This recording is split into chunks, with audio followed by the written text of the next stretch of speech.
अस्सलामुअलैकुम। तव्हां ॾिसी रहिया आहियो TN न्यूज़। ब्रेकिंग न्यूज़ शामिल कंदासीं। दाबेची जी क़ौमी शाहरा हुसैनी कांटे ते मज़दा ऐं ट्रालर में टक्कर थी आहे, जंहिंजे नतीजे में मज़दा ड्राइवर टंडो बागो जो रवासी मोहम्मद इब्राहिम मेमन शदीद ज़ख़्मी थी वियो आहे, जंहिंखे ॻणतीअ जोगी हालत में कराची इस्पताल मुंतक़िल कयो पियो वञे।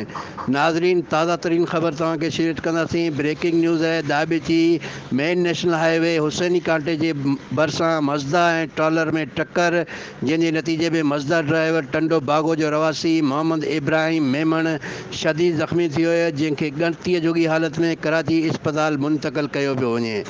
नाज़रीन, ताज़ा तरीन न्यूज़ तव्हांखे ब्रेकिंग ॾींदासीं। दाबेची क़ौमी शाहरा ते हुसैनी कांटे जे भरिसां मज़दा ऐं ट्रालर में टक्कर, जंहिंजे नतीजे में मज़दा ड्राइवर टंडो बागो जो रवासी मोहम्मद इब्राहिम मेमन शदीद ज़ख़्मी थी वियो आहे, जंहिंखे ॻणतीअ जोगी हालत में कराची इस्पताल मुंतक़िल कयो पियो वञे। कैमरामैन टीम सां गॾु शाहिद समूह, TN न्यूज़, दाबेची।